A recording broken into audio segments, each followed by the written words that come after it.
నిన్న మున్సిపాలిటీలో మొన్నటి వరకు అధికార పార్టీలో అధికారం చెలాయించి ఇంకా కూడా మేము అధికారంలో ఉన్నామని చెప్పి రాష్ట్రంలో ఇలా మతి భ్రమించి అనేకమైన తీర్మానాలు చేస్తున్నారు. ఇవాళ అధికారం పోగానే మొన్నటి వరకు మంత్రిగా ఈ ప్రాంతానికి ప్రాతినిధ్యం వహించి ఇప్పుడు ఎమ్మెల్యేగా ప్రాతినిధ్యం వహిస్తున్న వ్యక్తి కూడా బహుశా అధికారం కోల్పోయి మతి భ్రమించి మాట్లాడుతున్నట్టు కనపడుతుంది కదా. ఈ ప్రభుత్వం అధికారంలోకి వచ్చి కేవలం 22-23 రోజులు మాత్రమే, నెలలోపే ప్రభుత్వం అధికారంలోకి వచ్చింది. అధికారం రావడానికి ముందు ఎలక్షన్లలో అన్ని పార్టీలు హామీలు ఇచ్చినట్టు కాంగ్రెస్ పార్టీ కూడా హామీలు ఇచ్చింది, 6 గ్యారంటీలు ఇచ్చింది. ఆ 6 గ్యారంటీలు అమలు చేయడానికి 100 రోజుల సమయం పడుతుందని కూడా చెప్పడం జరిగింది ఇవాళ. కానీ ఆ 100 రోజుల సమయం అనేది వీళ్ళకు బహుశా చెవిటి వాళ్ళు అనుకుంటా. వీళ్ళు కళ్ళుండి కన్ను చూడలేని కబోదులు, చెవి నుండి వినలేని చెవిటి వాళ్ళు ఉన్నట్టున్నారు వీళ్ళు బహుశా. అవన్నీ కూడా పక్కన పెట్టి ఓటమితో మతి భ్రమించి తెల్లారి నుంచి ఇక శాపనార్థాలు మొదలుపెట్టడం పెట్టింది వీళ్ళందరూ కూడా. ఈ ప్రభుత్వం ఎల్లకాలం ఉండేది కాదు, ఈ ప్రభుత్వం 3 నెలలకు కూలిపోతుంది అంటే అధికారం కోల్పోయిన తర్వాత ఏ విధంగా మతి భ్రమించి మాట్లాడుతుండ్రో వాళ్ళ యొక్క ఇది దీని ద్వారా తేటతనం అయిపోయింది. ఇవాళ అధికారంలో ఉన్నప్పుడు అధికార మదంతో అనాలోచితమైన చర్యలు అనేకం ఈ ప్రాంతంలో చేపట్టింది. ఇవాళ సిరిసిల్ల మున్సిపాలిటీలో 7 గ్రామాలను విలీనం చేయకూడదు అని చెప్పి ఆ 7 గ్రామాల ప్రజలు అనేకమైన వినతి పత్రాలు సమర్పించిన, ఆందోళనలు చేసిన, కోర్టులకు వెళ్ళినా కానీ ఆ రోజు ఇక్కడ ఉండే కొంతమంది వంది మాగాదుల యొక్క మాటలు విని ప్రజల అభిప్రాయ సేకరణ చేయకుండా రాజ్యాంగాన్ని తుంగలో తొక్కి ఆ రోజు మందబలం ఉంది కదా అని చెప్పి ఆ రోజు ఆ 7 గ్రామాలను సిరిసిల్ల మున్సిపాలిటీలో విలీనం చేయడం జరిగింది. వాళ్ళ చాలామంది కోర్టులకు వెళ్ళినారు. సర్దాపూర్, జగ్గరావుపల్లి, పెద్దూరు ప్రజలందరూ కూడా కోర్టులకు వెళ్ళి స్టేలు పట్టుకొస్తే ఆ స్టేలను కూడా బేఖాతరు చేస్తూ వారిని ఉన్నత న్యాయస్థానంలో మళ్ళీ ప్రశ్నించి ఆ స్టేలను వికెట్ చేయించి ఇవాళ బలవంతంగా ఆ రోజు అక్కడ ప్రజల యొక్క 7 గ్రామాల యొక్క ప్రజల యొక్క ప్రజాభిప్రాయానికి వ్యతిరేకంగా కలిపింది మీరు కాదా అని చెప్పారు. నేను అంటున్నాను, మీరు కలిపిన పాపానికి ఇన్ని సంవత్సరాలు వాళ్ళు ఉపాధిని కూడా కోల్పోయింది వాస్తవం కాదా అని నేను అంటుంది. వాళ్ళ 2 వ్యక్తులు మీ యొక్క అనాలోచిత చర్య వల్ల, అధికార మదం వల్ల, మీ ధన దాహం వల్ల, మీ యొక్క రియల్ ఎస్టేట్ దందాలకు గురై ఇవాళ శైలేంద్రి అంజయ్య పెద్దలు గారు, అలాగే పెద్ద బోనాల శంకరయ్య గారు ఆత్మహత్యలు చేసుకుంది వాస్తవం కాదా అని చెప్పి నేను అడుగుతున్నా. ఇవాళ దీంతో పాటు ఎన్ని సంవత్సరాలు ఉపాధి హామీని కోల్పోయి ఉపాధి హామీ పనులకు దూరంగా ఉండి వాళ్ళు ఉపవాసాలు ఉన్నది వాస్తవం కాదా అని చెప్పి నేను అడుగుతున్నా. అలా అక్కడ ఉన్న భూములన్నీ కూడా అసైన్మెంట్ భూములను బెదిరిస్తూ నీ వందిమాగాదులు కొందరు, ఇంకొంతమంది రియల్ ఎస్టేట్ ముసుగులో అక్కడ వాళ్ళను భయభ్రాంతులకు గురి చేసి వాళ్ళ భూములు లాక్కొని వ్యాపారాలు చేసింది వాస్తవం కాదా అని నేను అంటున్నాను. వీటన్నిటికి కూడా ఎటువంటి క్షమాపణ చెప్పకుండా, వాటిపైన ఎటువంటి విచారాన్ని వ్యక్తం చేయకుండా ఇవాళ కేటీఆర్ గారు ఎట్టాగు కేకే మహేందర్ రెడ్డి గారు ఎలక్షన్ సమయంలో హామీ ఇచ్చిండు కదా, ఎట్టాగు నెరవేరుస్తాడు కాబట్టి ఇవాళ నేనే ముందుంటే అయిపోతుందని చెప్పి ఇవాళ ఒక తీర్మానాన్ని చేసినంత మాత్రాన నీ చిత్తశుద్ధిని నువ్వు చాటుకున్నట్టు కాదు. ఇవాళ తప్పకుండా ఎలక్షన్లో భాగంగా మేము హామీ ఇచ్చినాం. మా ప్రభుత్వం మేము హామీ ఇచ్చినాం. నేను ఇక్కడ ఓడిపోయినప్పటికి కూడా మా ప్రభుత్వం అధికారంలో ఉంది, దాన్ని మేము తప్పకుండా నెరవేరుస్తాం. కానీ ఇవాళ నీవు చేసిన తీర్మానం ఇలా ఎట్లుందయ్యా అంటే ఏదో సామెత ఉన్నది, ఇవాళ మొగున్ను గట్టి మొగసాలకు ఎక్కినట్టు ఇవాళ నీవు ఆ యొక్క జరిగిన సంఘటనలపైన విచారాన్ని వ్యక్తం చేయకుండా, వాళ్ళకు క్షమాపణ చెప్పకుండా, ఆ 7 గ్రామాల ప్రజలకు క్షమాపణ చెప్పకుండా, చనిపోయిన కుటుంబాలను పరామర్శించకుండా, వాళ్ళకు కూడా క్షమాపణ చెప్పకుండా ఇవాళ కంటి తుడుపు చర్యగా తీర్మానాన్ని చేయడం నేను తీవ్రంగా ఖండిస్తున్న. ఇవాళ ఆ జరిగిన నష్టాన్ని పూడ్చాలని చెప్పి నేను డిమాండ్ చేస్తున్నా. అలా దాంతోపాటు ఇవాళ తీర్మానం మున్సిపాలిటీలో ఈ సిరిసిల్ల మున్సిపాలిటీలో జరిగిన అవినీతి పైన కూడా ఇవాళ విచారణ జరపాలని చెప్పి ఒక తీర్మానం చేస్తే బాగుండేది. అప్పుడు నీ బండారం అంతా కూడా బయటపడేది. ఇలా ఆ విలీన గ్రామాల వెనుక ఎటువంటి కుట్ర దాగున్నదో ఇవాళ బహిర్గతం అయ్యేది. ఇవాళ దాంతోపాటు మళ్ళా ఆ ఏజెండాలో అనేక అంశాలు ఉన్నప్పటికీ కూడా ఇలా అక్కసుతోని ఇలా వాళ్ళకి ఏంటంటే మునిపే చలికాలం, ఇది చలికాలంలో వాళ్ళందరికీ కూడా ఉబ్బస రోగం వచ్చినట్టుంది. అలా ఆ ఉబ్బస రోగంతో ఇక అనేకమైన 6 గ్యారెంటీల మీద అక్కసు పోసుకుంటారు. ఇవాళ ఆ సమస్యలు గ్యారెంటీలను అమలుపరిచే దిశలో అనేక సమస్యలు వస్తాయని మాకు కూడా తెలిసి ఇవాళ ఆ సమస్యలను పరిష్కరించే బాధ్యత మా పైన ఉంది. ఆ సమస్యలను మేము తప్పకుండా పరిష్కరిస్తాం. దానికి మీ యొక్క ఉచిత సలహాలు ఏమాత్రం కూడా అవసరం లేదు. మీ సలహాలు మీరుంటే మీ జేబులో మడత పెట్టుకోండి. ఇలా ఆటో వాళ్ళలు కూడా మా తెలంగాణ బిడ్డలు, వాళ్ళు మా బిడ్డలు కాబట్టి ఆ సమస్యలను ఇలా ఏదో ఎక్కడో ఎక్కడ పొల్లబెట్టాలని చెప్పి ఎక్కడ లేని విధంగా కొంతమంది దోపిడీదారులు ఇక్కడ ఎటువంటి పని లేకుండా కొన్ని యూనియన్లకు అధ్యక్షత వహిస్తూ ఆ యూనియన్ వాళ్ళు ఇలా ఏ పార్టీ అయితే అధికారం కోల్పోయిందో దానికి ప్రాతినిధ్యం వహిస్తూ ఇక్కడ వాళ్ళ ఆటలన్నీ కూడా ఇక్కడ నడవని చెప్పి గ్రహిస్తూ ఇటువంటి వాటిని ఎంకరేజ్ చేస్తున్నారు. మేము ఆటో సోదరులందరికీ కూడా విజ్ఞప్తి చేస్తున్నాం, తప్పకుండా మీ సమస్యకు మా ప్రభుత్వం పరిష్కారం చూస్తుంది. అందులో ముందంచుగానే మేము మీకు సంవత్సరానికి 12,000 రూపాయలు కూడా ఇవ్వడం జరిగింది. ఇవాళ ఇంకా కూడా సమస్య దాంతో సాల్వ్ కాదనుకుంటే సాల్వ్ చేస్తామని చెప్పి గౌరవ ముఖ్యమంత్రి గారు ఇవాళ సెక్రటరీలో జరిగిన మీట్ ది ప్రెస్ కార్యక్రమం కూడా వారు చెప్పడం జరిగింది. దాన్ని కూడా వీళ్ళు అర్థం చేసుకోలేని, ఇలా ఆకలింపు చేసుకోలేని ఒక దుస్థితిలో, దౌర్భాగ్యమైన పరిస్థితిలో వాళ్ళ మైండ్ బ్లాక్ అయి ఉన్నట్టు నాకు అర్థమవుతుంది. ఇవాళ సహజంగానే ఉచిత బస్సు ప్రయాణం అంటే అందరూ కూడా బస్సులను చూజ్ చేసుకుంటారు.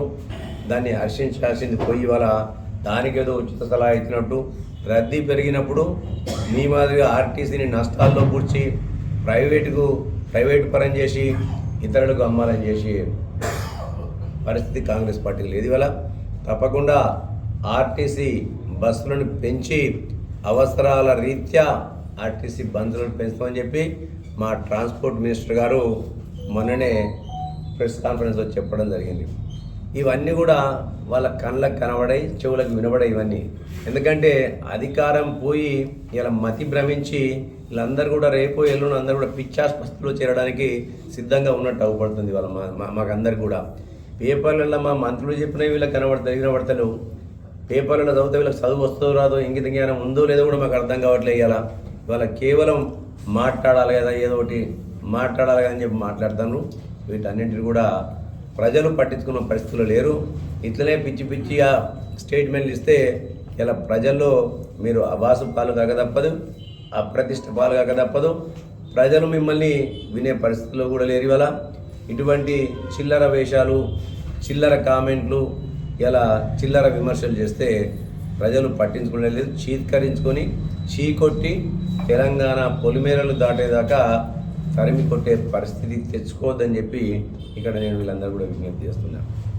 ఇక నిన్న మొన్న మాట్లాడతా నేనే ఆయన చేతిలో ఉన్నప్పుడు చేయలేదు కానీ ఇలా నేను చేస్తా అని చెప్పి మరి ఈ విలీన గ్రామాలను 7 గ్రామాల డిమాండ్ ఉండే కదా మున్సిపాలిటీ గ్రామ పంచాయతీ చేయని చెప్పి ఈయన ఎందుకు చేయలేదు ఈ మంత్రి గారు అని చెప్పి నేను అడుగుతుంది వాళ్ళు అప్పటి నుంచి కూడా మొత్తుకుంటూనే ఉన్నారు కదా రోజు వాళ్ళు మొత్తుకుంటూనే ఉన్నారు ఇలా మరి ఈయనే అంత సమర్థుడు ఇంతోడు అంతోడు అంతంతోడు అని ఎగిరిండ్రు కదా ఇక్కడ ప్రజలందరూ ఇక్కడ సామాన్యులు చాలామంది కొంతమంది రాజకీయ దళారులు మరి ఆ దళారులు ఆయనను ఎందుకు ప్రశ్నించలేదు ఆయనను ఎందుకు చేయమని అడగలేదో ఒకసారి వాళ్ళకు వాళ్ళు ఇలా ఆత్మవిమర్శ చేసుకోవాలని చెప్పి వాళ్ళందరూ కూడా విజ్ఞప్తి చేస్తుంది వాళ్ళ దాంతోపాటు బహు రమ్యమైన తెలంగాణ నేను సిరిసిల్ల ప్రాంతాన్ని అభివృద్ధి చేసిన సిరిసిల్లలో ఆకలి చావులు లేవు ఆత్మహత్యలు లేవని చెప్పిన ఆ వ్యక్తి మరి వాళ్ళ పోయే ముందు ఇక్కడ బతుకమ్మ చీరలకు రావలసిన బకాయిలను ఎందుకు చెల్లించలేదో ఒకసారి ఇక్కడ ప్రజలందరూ కూడా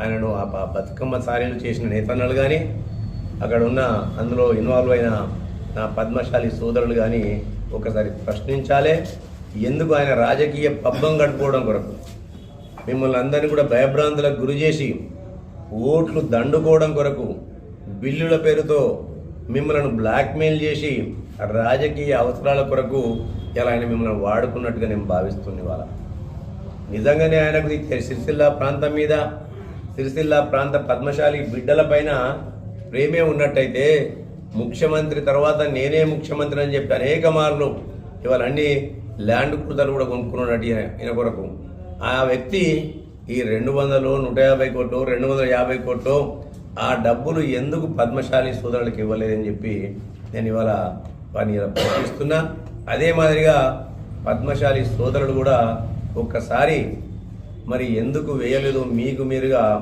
ఆత్మవిమర్శ చేసుకోవాలని చెప్పి కూడా వారికి నేను విజ్ఞప్తి చేస్తున్నా దాంతోపాటు ఇలా 200 యూనిట్ల కరెంటు గురించి మాట్లాడుతుంది అలా దానిపైన ఎటువంటి శేషభిషాలు అవసరం లేదు తప్పకుండా 200 యూనిట్లకు ఏ ప్రాతిపాదికనీయంలో మా దగ్గర అన్ని సూచనలు ఉన్నాయి దాని ప్రకారం ఇవాళ ఒక్కొక్కరు ఏదైతే తీర్మానాలు చేసినారో బిలో పావర్టీ లైన్ లేకున్నా కానీ అర్హులు కానప్పటికీ కూడా ఇలా ఎవరికైతే అవసరాలు ఉన్నాయో అర్హులు ఉన్నారో వాళ్ళందరి పొట్టలు కొట్టి ఇలా డబుల్ బెడ్రూమ్ ఇల్లు ఇట్లా ఏ విధంగా అవినీతికి పాల్పడి డబుల్ బెడ్రూమ్ ఇల్లు తీసుకున్నారు ఇవాళ వాళ్ళు మాకు సూచనలు చేస్తున్నారు ఇవాళ వాళ్ళు 35 కిలోల ఇలా రేషన్ కార్డులను కూడా తీసుకుంటారు ఇవాళ పెన్షన్లు లేకున్నా ఇంట్లో ఒక్కొక్కరు ఇద్దరు పెన్షన్లు తీసుకుంటారు ఇవాళ వీళ్ళందరూ కూడా ఇటువంటి వాళ్ళు మాకు నీతి సూత్రాలు చెప్పడానికి వస్తుంది ఇవాళ సిరిసిల్ల ప్రజలు మిమ్మల్ని విశ్వసించే పరిస్థితుల్లో లేరు ఇవాళ తప్పకుండా ఇవాళ కేటీఆర్ గారిని మొన్నటిదాకా అడిగేది ఉండే వీళ్ళందరూ కూడా ఇలా విమర్శించిన వాళ్ళందరూ కూడా మంచి మంచి పవర్ రూమ్స్ ఉంది అనుకుంటా సబ్సిడీ కింద రావాల్సిన 90% సబ్సిడీ ఇవ్వాలని అడుగుతుంది ఇవాళ ఎంత శాతం సబ్సిడీ ఇవ్వాలనేది ప్రభుత్వ నిర్ణయం ఉంటుంది తప్పకుండా పాలసీ ఉంటుంది పద్మశాలి సోదరులకు అనుకూలంగానే మా నిర్ణయాలు ఉంటాయి ఆ ఇండస్ట్రీని కాపాడే బాధ్యత మేము తీసుకుంటాం ఇవాళ పాలిస్టర్తో పాటు కాటన్ పరిశ్రమ కూడా సమానంగా అభివృద్ధి చేసే బాధ్యత కూడా కాంగ్రెస్ పార్టీ తీసుకుంటుంది కాటన్ పరిశ్రమ వచ్చిందంటే ఆటోమేటిక్గా డైయింగ్ సైజింగ్ ప్రాసెసింగ్ యూనిట్లు ఇవన్నీ కూడా వార్పర్స్ వీళ్ళందరూ కూడా బాగుపడతారు ఇలా సిరిసిల్ల పట్టణాన్ని సమీక్షించి సమగ్రాభివృద్ధి వైపు సిరిసిల్ల పట్టణాన్ని తీసుకెళ్లడానికి కాంగ్రెస్ పార్టీ శాయశక్తులకు కృషి చేస్తుంది సమగ్రమైన ప్రణాళికను కూడా తీసుకొచ్చి ఇక్కడ పద్మశాలి సోదరులను అన్ని రంగాల్లో ఉన్న పద్మశాలి సోదరులకు న్యాయం చేసేదిగా కాంగ్రెస్ పార్టీ వివరిస్తుందని కూడా మరి తెలియజేస్తూ మరి కేటీఆర్ గారు ఉన్నప్పుడు వీళ్ళకు నోళ్ళు ఎందుకు పెగలలేదని చెప్పి నేను అడుగుతున్నాను కదా 49 కోట్ల కరెంటు సబ్సిడీ రావాలి కదా పవర్ రూమ్స్కు ఇలా సెస్ నుంచి నోటీసులు వచ్చినప్పుడు కూడా వీళ్ళు మాట్లాడలేదు కదా మరి ఆ 49 కోట్ల రూపాయల కరెంటు సబ్సిడీని పవర్ రూమ్స్ రావాల్సిందాన్ని ఎందుకు కట్టలేదు అని ఒక్కసారి వీళ్ళు ఆత్మ పరిశీలన చేసుకోవాలని చెప్పి అడుగుతుంది కదా ఎదుటోని మీద రాయడం సహజం కానీ ఒక ఏళ్ళు మీకు చూస్తుంటే ఇలా మేము మొన్నటిదాకా మాట్లాడిన కేటీఆర్ గారు మాది 21 రోజులు కాలేదు మొన్ననే ఉన్న పురిటి దానిలో ఉన్న బిడ్డలు బాలకృష్ణలో ఉన్న బిడ్డలం మేము 1 సంవత్సరం పసికూనడం 2 సంవత్సరాల పసికూనడం అని చెప్పి ఆ ఇంగిత జ్ఞానం ఇప్పుడు ఎక్కడికి పోయిందని అడుగుతుంది వాళ్ళ మా ప్రభుత్వం వచ్చి 30 రోజులు కాలే ఇంకా మేము అధికారంలోకి మా కుర్చీలలో కూడా ఇంకా మేము సక్కగా కూర్చోలే ఇంకా నువ్వు చేసిన పెద్ద పని ఉందని చెప్పి అలా చెప్తుండే అలా నీవు చేసిన అవినీతి అక్రమ నియంతృత్వ పరిపాలన ద్వారా తెలంగాణ రాష్ట్రాన్ని అప్పుల ఊబిలో నెట్టి ఇంచుమించు 7 లక్షల కోట్ల అప్పుల ఊబిలో నెట్టిన ఘనత నీది కాదా అని నేను అంటుంది అలా. నీ యొక్క ఘనత ఎటువంటిదయా అంటే ఈ సంవత్సరం రావాల్సిన ఎక్సైజ్ టెండర్లను కూడా ముందుగానే దోపుకపోయిన వైరం నీది అలా. అందొచ్చిన డబ్బులను కూడా ఓఆర్ఆర్ను కూడా అంటగట్టి అమ్ముకున్న పాపాత్మను మీరు అలా. ఇటువంటి చిల్లర వేషాలు చిల్లర విమర్శలకు తాగకుండా ఈ ప్రాంత సమగ్ర అభివృద్ధికి తెలంగాణ ప్రాంతం కానీ తెలంగాణ రాష్ట్రంతో పాటు సిరిసిల్ల ప్రాంత సమగ్ర అభివృద్ధికి సరైన సూచనలు చేస్తే తప్పకుండా ఒక ప్రజాస్వామిక విలువలతో కూడుకున్న పార్టీ కాంగ్రెస్ పార్టీ. ఆ సూచనలను సలహాలను తప్పకుండా స్వీకరిస్తామని చెప్పి కూడా వారికి తెలియజేస్తూ ఇటువంటి చిల్లర వేషాలు చిల్లర విమర్శలు ఇవాళ మానుకోవాలని చెప్పి వారికి సూచనలు ఇస్తున్న ఈ ప్రాంతానికి ప్రాతినిధ్యం ఇస్తున్న ఇవాళ కేటీఆర్ గారు కూడా నేను విజ్ఞప్తి చేస్తున్నా. ఆగాలే కొన్ని రోజులు ఆగాలే. ఓంగని పదవి ఓంగని పెద్ద ఆగరపడదు. ఇలా మేము చాలా రోజుల నుంచి ఆగినవి ఇలా ఓడిపోయినా కానీ మేము ప్రజల మధ్యలో ఉన్నవి. ఇలా మేము 3 సార్లు ఓడిపోయినా కానీ 15 సంవత్సరాల నుంచి ప్రజల మధ్యలో ఉండి ప్రజల కొరకు కొట్లాడుతున్న ఓపిక ఉండాల మహానుభావ. ఇలా ఒక్కసారి పదవి ఓంగనే ఇలా మతి భ్రమించి ఇలా చీకటి మాటను కూర్చొని అందరికీ సజెషన్లు ఇచ్చుకుంటా నీకు నిజంగా కూడా సిరిసిల్ల ప్రజల ఇలా అభివృద్ధి పట్ల నీకు ఇంట్రెస్ట్ ఉంటే ప్రజాపాలనలో భాగస్వామిగా ప్రజలకు కావాల్సిన సమస్యల పట్ల ఇవాళ నువ్వు స్పందించి వాళ్ళ నీ భాగవతం ఎట్లుంది నీ అభివృద్ధి ఎంత అనేది ఇలా ప్రజాపాలనలో ఇవాళ కాంగ్రెస్ పార్టీ అధికారంలోకి రాగానే మేము ప్రజాపాలకులం కాదు, మేము ప్రజా సేవకులం అని చెప్పి ఇవాళ వారి అవసరాలు తీర్చడం కొరకు ఇవాళ ప్రజాపాలనను ఇలా ప్రజల యొక్క ముంగిటికి తీసుకొస్తున్నాం. ఇలా మేము గడీలల్లో పెట్టుకొని గడీల కాడికి మీరు రావాలని చెప్పి అడగట్లే. ఇవాళ ఇలా ఎంఆర్ఓ ఆఫీస్కు ఎండిఓ ఆఫీస్కు కలెక్టర్ ఆఫీస్కు చక్కర్లు కొట్టమని చెప్పట్లే. ఇవాళ మీ అవసరాలు మేము తీరుస్తాం. మా బాధ్యత కాంగ్రెస్ పార్టీ అంటేనే దళిత బడుగు బలహీన వర్గాలకు గిరిజనులకు మైనారిటీలకు అండగా ఉండే పార్టీ కాబట్టి మేమే మీ దగ్గరకు వస్తామని చెప్పి అలా ప్రజాపాలన పేరిట మేము ముంగుడికి వస్తే అక్కడ పాల్గొలే. వీళ్ళని చూసి నవ్వన్నా ఏడవన్నా అర్థం కావట్లే. కేటీఆర్ గారు కేసీఆర్ గారి పరిపాలన చూసిన తర్వాత 9.5 సంవత్సరాల బంగారు తెలంగాణ అన్నారు. ఇవాళ ప్రజాపాలనలో పోతుంటే ఒక్కొక్కరి యొక్క కథలు వెతలు వింటుంటే వీళ్ళ పరిపాలన ఇంత దరిద్రంగా ఉందా అని చెప్పి మేము ఆలోచిస్తాం. ఇవాళ